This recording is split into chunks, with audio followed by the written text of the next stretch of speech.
The United Nations has warned that Palestinians and Bedouins living in Area C of the West Bank are at risk of being forced out by Israel. This came after the Israeli military demolished 2 elementary school classrooms in the same area over the past few days, on the grounds that they had been constructed illegally.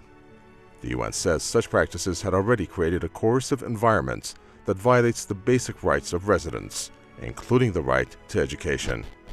It has accordingly called on Tel Aviv to stop any activity that would generate a risk of forcible transfer for the Palestinians, and this has once again brought into the spotlight the hostile nature of the Israelis toward the Palestinians.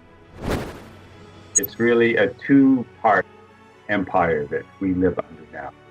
And Israel has its own very powerful lobby everywhere in the world. So it actually is more powerful in a soft power sense than the U.S.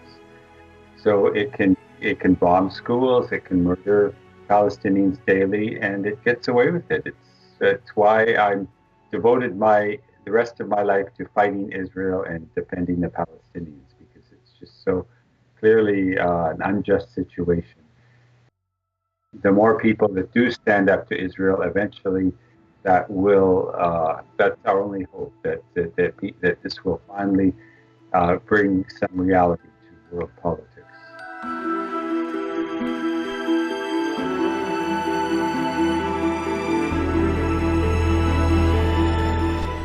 Meanwhile, new indications have appeared that show Russia is now playing the role of a mediator between the Israelis and the Palestinians. The Kremlin has announced that the Palestinian President Mahmoud Abbas will meet the Russian President Vladimir Putin in Sochi next week. It added that the 2 leaders are set to discuss a possible new mediation mechanism to replace the current U.S.-led peace process that many believe has already proved ineffective. This follows a series of other similar initiatives taken by Russia to help resolve regional crises that include, at the top of them, the conflict in Syria. Russia has its own interests in Israel as well, but it's not a prisoner of a powerful Zionist lobby like the U.S. and Canada and all of Western Europe is. There are Jews in Moscow, and there is a Jewish lobby, and they do control a lot of media and have a very high profile. And Russians aren't really very interested in supporting Palestinians very much, but they are more independent in their thinking. And I think this is a good development that Russia's got a long tradition of criticism of Zionism, and that is still there. You don't just sweep that away overnight. So I think that that's there, and it is reasserting itself as Russia becomes more confident of itself as a powerful nation again, with a different agenda than the U.S. and Israel, because U.S. and Israel, as I say, work in tandem.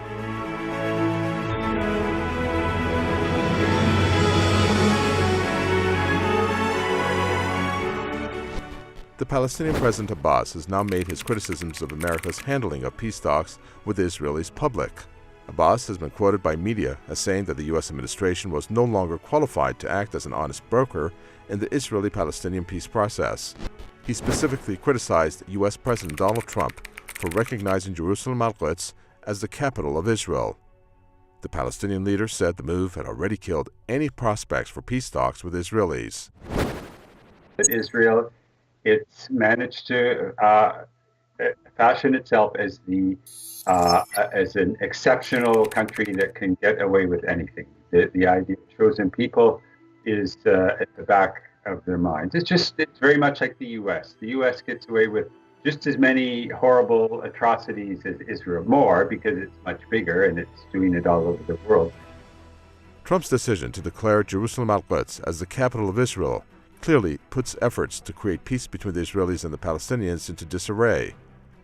This appears to have already undermined the trust of not only the Palestinians, but also the whole international community into America over its peace initiatives.